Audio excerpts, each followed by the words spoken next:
Hello, everyone. My name is Mariah Brown. I am the Strategic Partnerships Manager here at Action Network.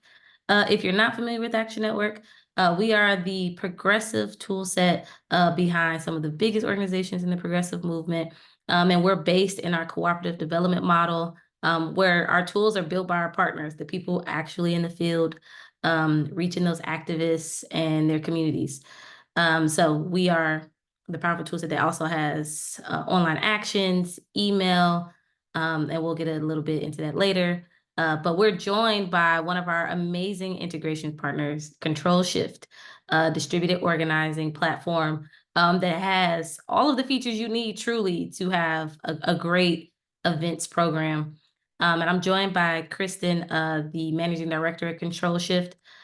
She will walk you through ControlShift, how it integrates with Action Network, and how this could be useful for your program, and especially in a year like we're having this year with the upcoming election. So if you have any questions in the meantime, feel free to put them in the chat or the Q&A, whichever you feel more comfortable with. I'll keep an eye on those, and then I'll hand it over to Kristen. Thanks so much. Yeah, thank you all for joining. I'm really excited to be with you all to talk about ControlShift and using it with Action Network. So I'm just going to share my screen and then we can just dive right in. So just 1 second. And all right, so hopefully you're all here. Oh, something just happened. That was strange. Can you still see my screen? Yes, it is just your desktop background. I think that my slides just quit, which is like very bad timing. Okay, there we go. We're back. Perfect. So yes, hopefully you're here to learn about distributed events, mobilizations in ControlShift and the way that they interact with Action Network.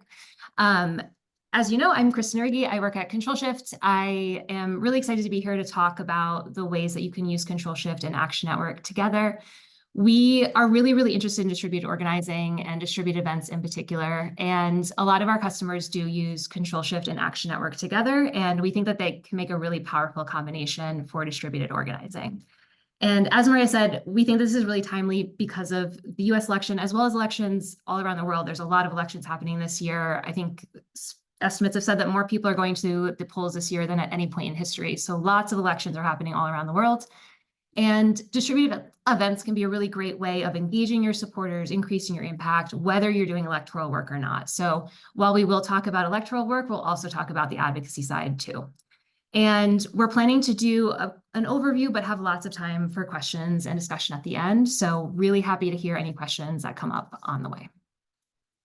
All right, so let's dive right in. So just to give a quick introduction to ControlShift and who we are a software platform that supports distributed organizing that's primarily focused on distributed events, member-led petitions, and volunteer teams.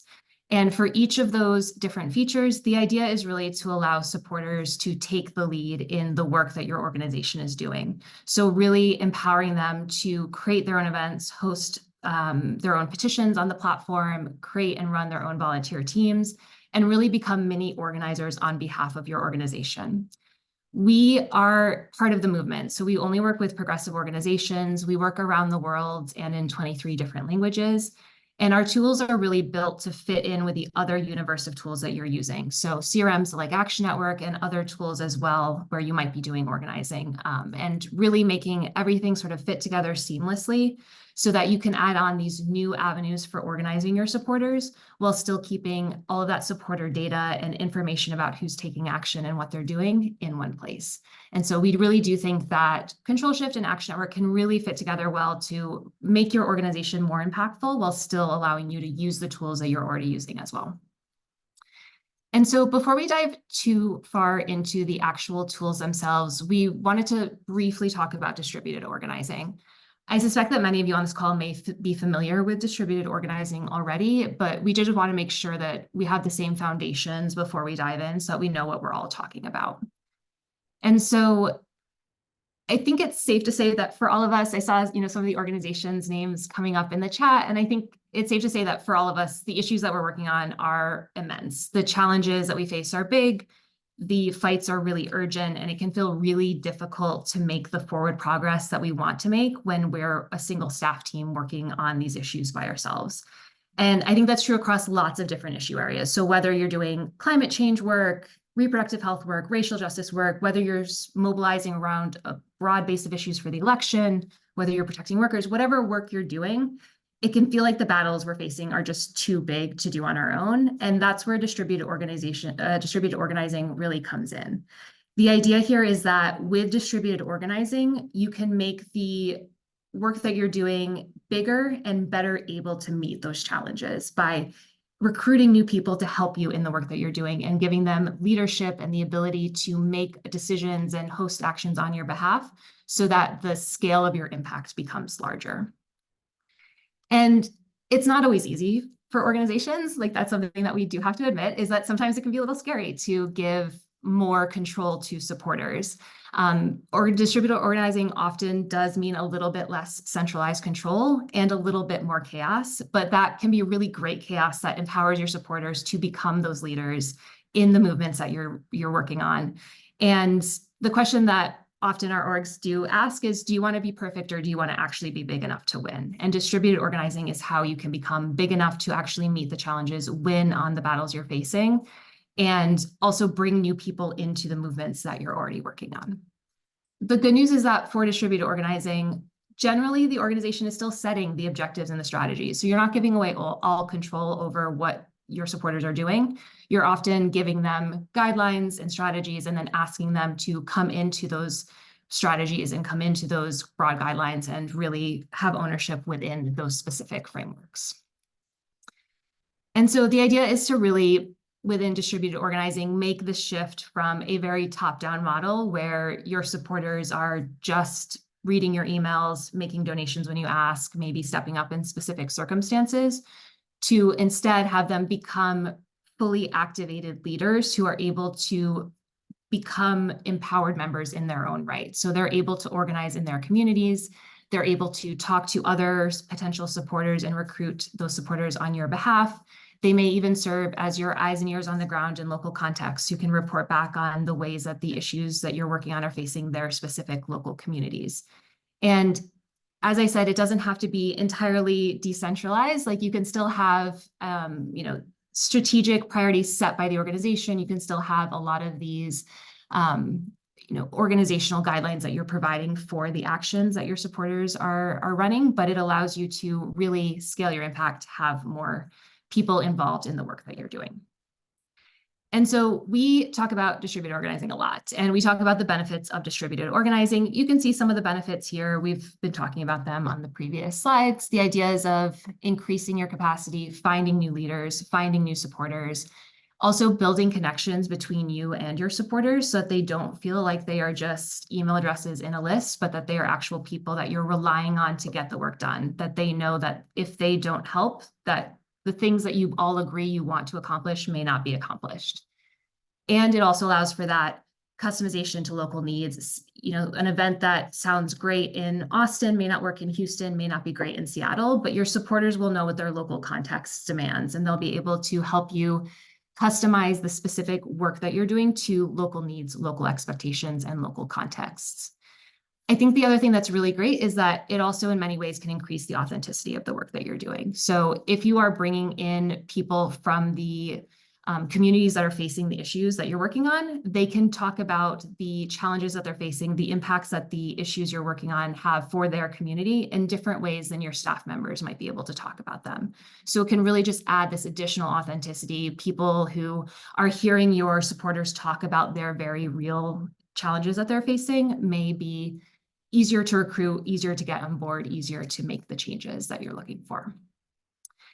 The other thing I wanted to say before we dive into the events mobilization piece is that when we are talking to our ControlShift customers about distributed organizing, we're often talking about different use cases and different ways of mobilizing. As I mentioned in the beginning, we support distributed events. We also support distributed petitions and local groups or action teams.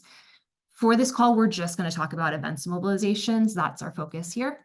But if you are interested in talking about any of these other features, whether it's distributed petitions or distributed groups, or if you just want to talk in more detail about distributed events at your specific organization, very happy to get in touch after the call. We will also have time for Q&A at the end. So happy to dive more deeply into other pieces as well if needed. Excellent. So let's just get into distributed event mobilization. So what do we mean when we talk about distributed events? The idea is that your organization has a set of goals that you want to accomplish. If you're doing electoral work, maybe you have a series of get out the vote type of events that you want to have. That could be phone banks, door knocks, text banks, whatever the thing is. Or if you're on the more advocacy side, maybe you have a piece of legislation that you're fighting for or against, and you need people to show up at congressional offices, parliamentary offices. Maybe you want rallies across the country. You can set the types of events that you're looking to have, and then you are basically recruiting your supporters to host those events on your behalf. So you're really allowing them to say, yes, I agree with what you're trying to do, and I want to bring that event to my community, and I want to become the leader in my community who can talk about this issue on your behalf. The hosts are given usually very clear guidelines about what you're expecting, how they fit into your broader strategy, but they also have autonomy to allow them to customize the event that they're hosting to make it fit within their local context. And it's important that for many of these hosts to have those strategies and guidelines that they can really rely on so that they know exactly what you're expecting. It makes it easier for them to step up as hosts, but giving them a bit of autonomy to really make the events their own is also key. It makes it feel more authentic. They're going to be more excited about hosting their event if they're able to customize things a little bit, and they'll be better able to really recruit for their event because they believe in what they're doing. And generally when folks are running a distributed events mobilization, they will also have staff members who are able to help with hosts and really provide support and answer questions throughout the life of the event, as well as having report backs from both hosts and attendees to improve future mobilizations. So for many of our organizations that are starting an events mobilization, they will have a specific goal in mind for this specific set of events, but it's also seen as a foundation for the next set of events that they're planning in the future. So it is something that we would encourage organizations to both think about the initial mobilization that you're maybe wondering if it can become distributed, and then also think about the other types of event mobilizations you may want to do in the future and any sort of learnings that you want to get from the first mobilization to make those future mobilizations better. And so in practice, what does this actually look like? So there can be lots of different types of events that you might want to create a distributed component for. We've listed some of those. They may be things that you're already planning. So if you are doing any electoral work for the upcoming elections, maybe you're thinking about text banks and phone banks and door knocks and other get out the vote types of events. If you're more on the advocacy side, maybe you're thinking about days of action or district office visits or rallies, or signature collection, where you just want people collecting signatures in various places for your organizational petition. Whatever it is, usually there's can be a distributed component, something where you can offer the ability for your supporters to actually get involved in helping you to host these events and expand the events capacity, expand where you're having events and how many events that you can actually support. And this can be tricky to manage. Obviously, if you have a lot of different events, it can be hard to keep an eye on all of the events that are being created. It can be difficult to provide the level of support that you want to all of your events if you have these events created in different tools and you're trying to sort of keep an eye on different places where people are creating events. And that's why we built ControlShift, is to make that easy so that you can have all of these events in one place and you can make it easy for staff members to provide the support that's needed and also make it easy for your supporters to actually get involved. And yeah, we've seen this in real life in lots of different types of contexts. So we've seen climate marches, we've seen rallies at ununionized Starbucks stores, we've seen the congressional district office visits, we've seen phone banks, we've seen lots of different types of events that people are organizing. But for the purpose of this call, we wanted to sort of really drill down into one specific example and talk about how this organization pulled it off. And then we'll talk about the tools more broadly as well. All right, so the organization we're going to look at is Amnesty Canada. So Amnesty Canada holds an annual mobilization called Right for Rights. And the idea for this mobilization is that every year they ask their supporters to write letters in support of prisoners of conscience.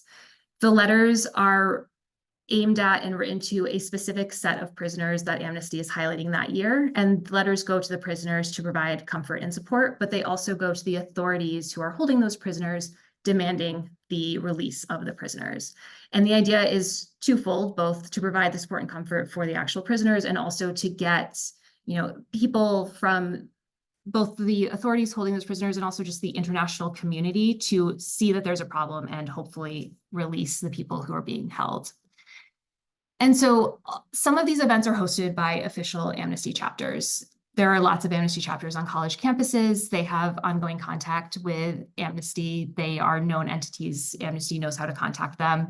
And so it was easy for them to manage those events where they already knew who was hosting. But they wanted to allow more supporters to get involved and to allow people who are not associated with existing Amnesty chapters to also be able to host these types of events in their community. And that's where ControlShift came in. They needed a tool that would allow them to have their supporters quickly both find events and create events, while also making it easy for staff to actually support these leaders. And our tools were built for that. So they use ControlShift to do a mobilization. And basically, they were able to customize the experience for their supporters. They were able to provide the support that they wanted to provide in terms of toolkits and one-on-one coaching for hosts, and also allow people to quickly create these events and get them quickly on the map after they've been approved by staff members. And so the key thing here is that they had a very clear set of guidelines, a very clear set of goals. They knew exactly what types of events they wanted. They also trusted that their supporters did actually want to get involved and have additional opportunities for being mobilized. And so they built out this, I should say they integrated with this tool, and they were able to have this event mobilization kick off. And it ended up working. So they ended up having nearly 50,000 letters sent specifically from Canada during the mobilization campaign. There were 300 different events, and there was a 33% increase of events and attendees compared to the year before. And again, they had a set of supporters who were interested in doing these mobilizations, but hadn't been called on to do them before, or it had been too difficult for them to actually get started before. And so having the ability to make it easy for these supporters to create events and to host events in their community really allowed these supporters to become owners of this campaign at the local level. The events had clear expectations, they fit into Amnesty's strategic goals, but they also allowed for some autonomy for hosts to say, I do want to do a letter writing campaign, but I'm going to make it feel a little bit more like me as well. And so it allowed for lots of opportunities to get involved in different ways. There were also events that allowed for things like, poetry readings in addition to letter writing, or maybe we want to do, a concert at the same time. And so there were lots of different opportunities for people to really make it feel like it was their own.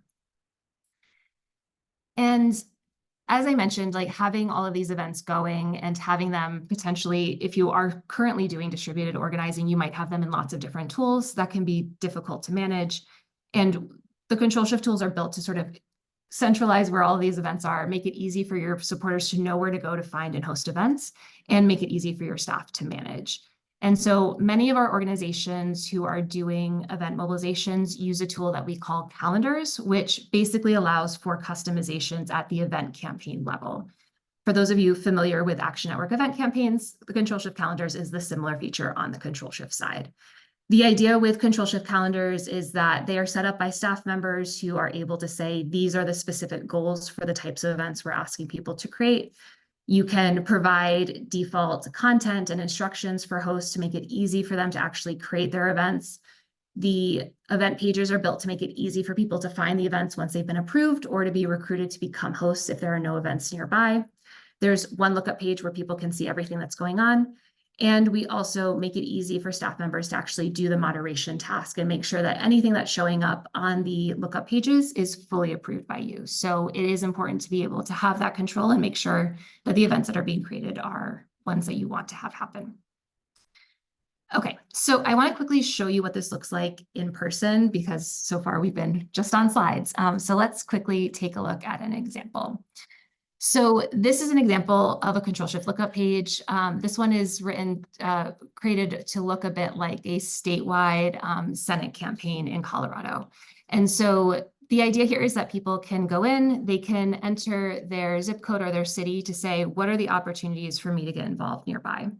This map can include as well events from other systems. So if you're doing electoral work and you have official events in Van, they can show up on this map too. And so your supporters can sort of see the full range of what's available to them all in one place. From here, supporters can see more information, decide if they want to get involved, they can go ahead and RSVP. We'll collect basic contact information for them, which will flow into Action Network. And they can then, get started and whatever tasks you're going to set for them for that event. It's also possible to have lots of different types of events on this map. It is possible as well to have a lookup page that's dedicated to a specific type of event. So this page that we're looking at now, this would be one that is specifically dedicated to phone banks. So let's say that you are doing electoral work and you want to have phone banks and text banks and door knocks, but you want to make it easy for your supporters to find the specific event that they are interested in either hosting or attending. You can create custom landing pages that have just that specific event on the lookup page. And the same sort of rules apply. So people can enter their zip code or their city to say, what are the events near me? And if they search and there are no events near them, that's where they can be prompted to actually become a host. So this is where the recruitment piece comes in, where you can find supporters who maybe aren't on your list of people you would think of to host events on your behalf, but who are actually interested in becoming hosts on your behalf. And so we have the recruitment piece built in. If I decide that because there's no event near me, I want to host an event, I can see custom instructions here. This is customizable at the event type level. So you can say for phone banks, here's a set of instructions. For text banks, we have a different set. For door knocks, we have a different set. And it is optional, but it's something that we do recommend because it can make the hosting process just feel a lot less scary for someone who has never hosted an event before. So this is something that can be customized. It can also be translated, and we want to make sure that it feels like it can be part of your specific voice. And then from here, I can just go ahead and create my events. So you can see here that there's default text that's been pre-provided by the quote unquote organization. This is fake, but we provided fake lorem ipsum text nonetheless. So again, that just makes it easier for supporters to get started. As a host, I just need to enter the location for my specific event. I can set dates and times, locations, attendee limits, various settings that might be useful for me as an event host. And when I'm ready, I can go ahead and click to publish. And at this point, there are some things that organizations potentially do differently. The way that this one is set up, the event will immediately go off to moderation, but the host can start sharing the event in advance. For folks who are doing more electoral work or doing work in issue areas that have more committed anti-contingents, they will usually have a moderation required first, so nothing is visible until it's been approved. It's really up to the organization to decide how they want to set this up. But the idea is that as a host, I can quickly get my event submitted to the organization or the campaign. I can then, have various tools available to me to hopefully make my event successful. So things like the ability to contact my attendees. If I need to let them know anything, I can contact them through the platform without seeing their personal information. I can see information about attendees. There's a discussion forum that I can use if I want to have more communications. Everything is, optimized for mobile so that people can be sharing and creating events and attending events on their phones. And the idea really is just to make it as easy as possible for people to both find and also join the events that have been created. So that's the basic process. At this point, I have created an event. It is off to moderation for approval. There's basically 2 button clicks to approve the event, and then it will show up on the map again, and people will be able to find this event and attend this event if they wanted to join the event I have just created. So really, really easy, really, really fast on both the creation side and the moderation side. And so distributed organizing is often about making it easy for your supporters to get involved, but there are also times when you want to get others involved as well, like partners or coalitions. So I did want to mention that in case any of you are thinking about that piece as well. And so we do have support for allowing you to partner with allies in the movement and other coalition partners. We have a tool called Partnerships, which well named. Basically, you can partner with any third-party organization that you want to work with. They receive a landing page that looks sort of like the one on the right that has some information about who they are and what they're doing, as well as the different items that they're collaborating with you on. They are able to customize a few things about their landing page, and then they can basically start sharing this with their existing supporters and helping to recruit attendees to their co-hosted events, which grows your list as well. Part of the partnership setup also allows you to do customizations to things like list sharing, opt-ins, data access, so that you can decide how much information you want to share with these partners. And that's something that's really important for a lot of the organizations that we work with who are doing coalitions work. They do want to be able to customize how much info they're sharing with the others that they're working with. And so it's something that can be customized at the partnership level for each individual organization you're working with.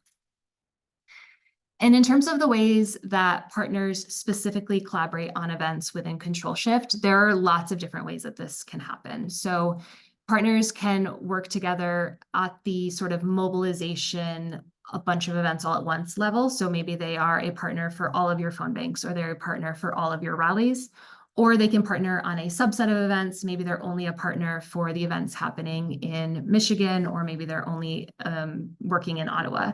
Or they can partner on just a specific single event. Maybe there's only one event that they are co-host for, and you just want them to help you on that specific event. Whatever it is, you can make the partnership fit the organizing that you're trying to do. As it says on the slide, the event pages will automatically update to include information about the partner, including things like opt-ins, logos, disclaimers, so that people who are taking action know that this is a partner event. And partners, staff members have advanced access within the platform to be able to do some other things that they wouldn't normally be able to do as a regular supporter. And that can include taking data from shared attendees out of the platform so that they can grow their list at the same time that you're growing yours.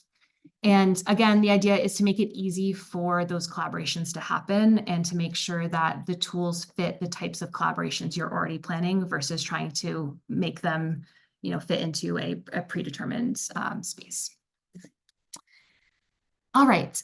The other thing that sometimes organizations really want to talk about, because it is a key concern for doing distributed organizing, is the moderation. So I did want to make sure that we really hit on this as well.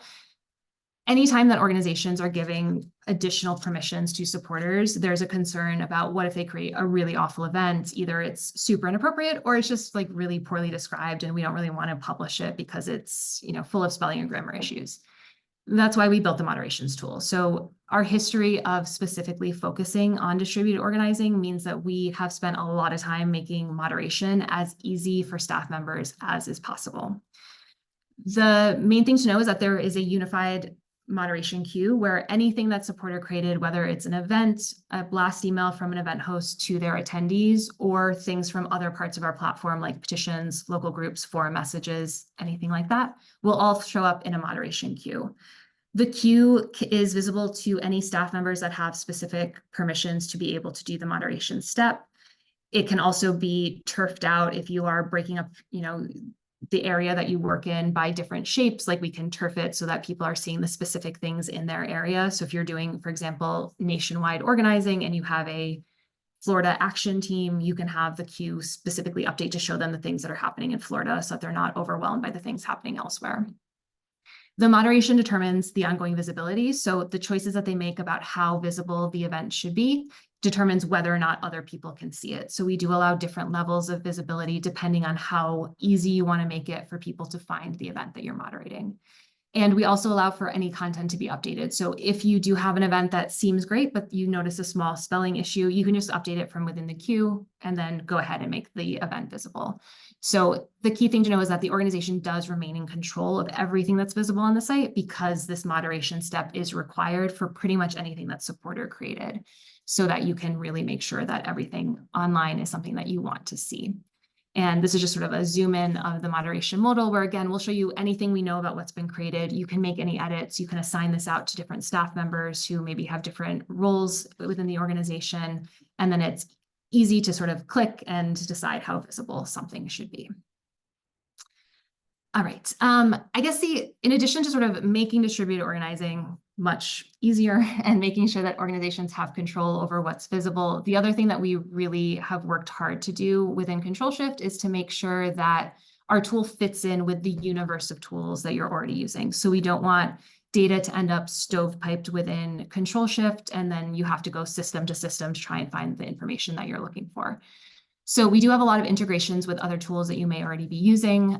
You can see a set of them here. There are others as well, and these are all pre-built integrations so that you don't really need to do anything other than add like API keys or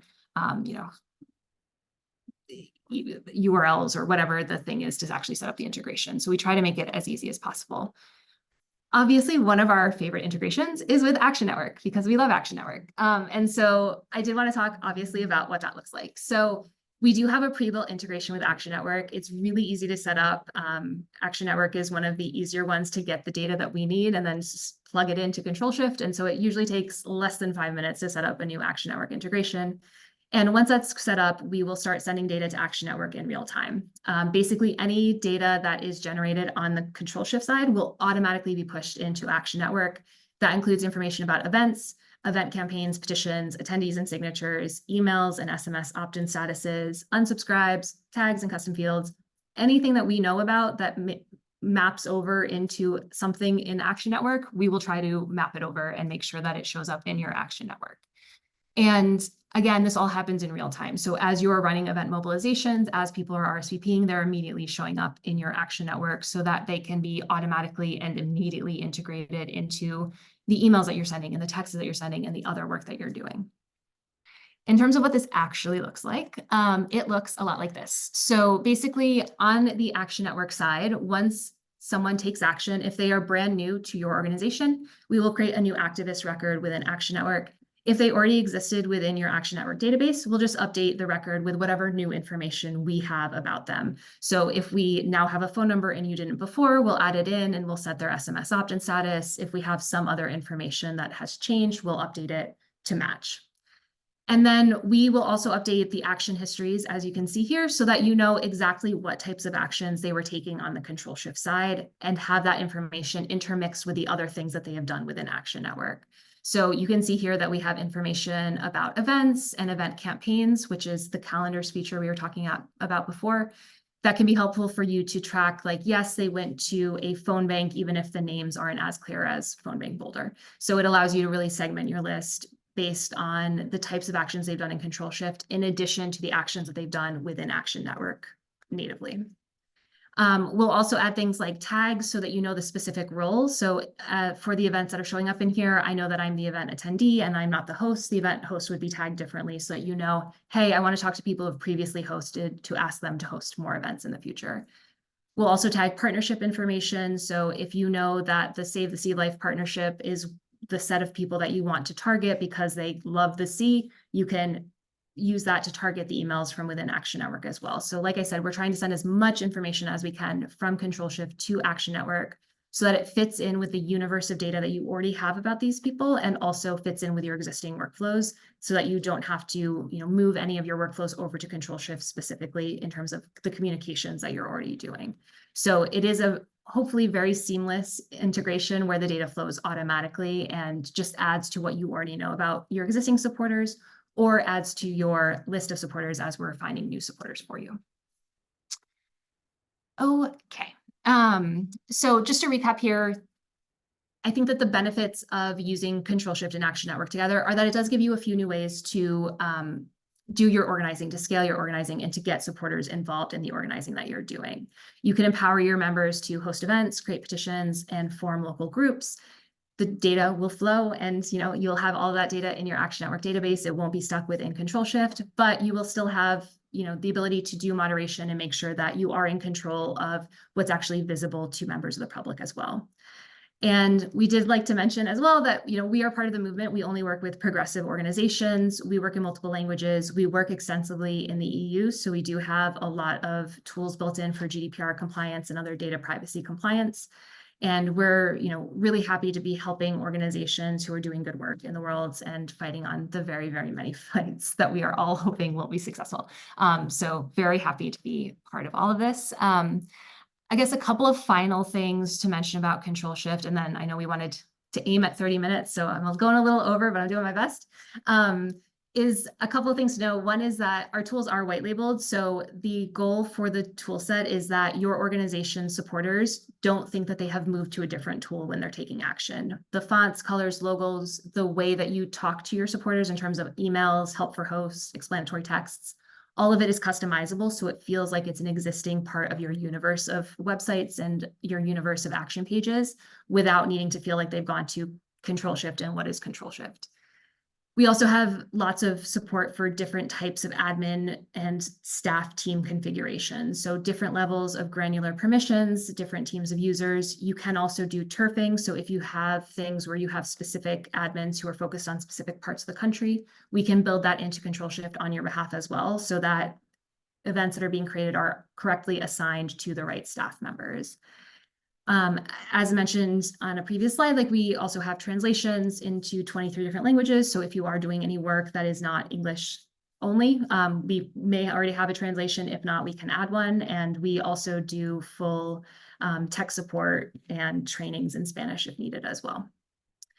And I think that for many organizations, data security is something that people are beginning, especially in the US, to take a little bit more seriously than in years past. And so I did want to mention that within ControlShift, all of the data does belong to you. We don't do anything with the data of your supporters except for process it on your behalf in ways like sending it to your action network for you to then use in your whatever ways you want to use it. So it's not shared amongst organizations. We don't use it for any sort of marketing. It's completely belongs to you, and it's up to you to decide how it will be used. And we do also allow for lots of different embeds. So if you wanted to sort of customize the experience, customize how people are finding your events, that's all already pre-built into the platform to make it, again, as easy for you to have ControlShift fit in to the work you're already planning to be doing. All right, that was a lot of me talking. Any questions, anything that I can answer, any discussions, anything like that? Yes, we have a question in the chat. Perfect. Bill asked, is it possible to split moderation queues by language in a bi-multilingual environment? Yeah, that's a great question. Yes. So you can filter the content by the language that it's been written in, and you can pre-save those filters. So a Spanish-speaking staff team or a French-speaking staff team would be able to pre-filter the moderation queue to just see the things in their language. Awesome. Are there any other questions that folks would like to throw in the Q&A, the chat? Send to the host directly?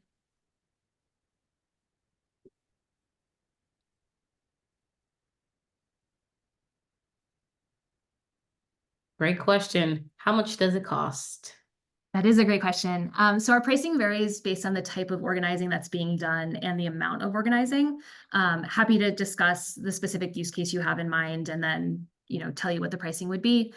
We do specifically try to also provide reduced pricing for newer organizations with smaller budgets. We have organizations that we actually provide the tools to pro bono. So definitely, if you're at all think that this might help with your organizing, please get in touch with me and I'm happy to share more info.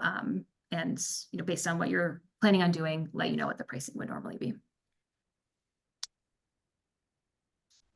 Awesome. Any other questions?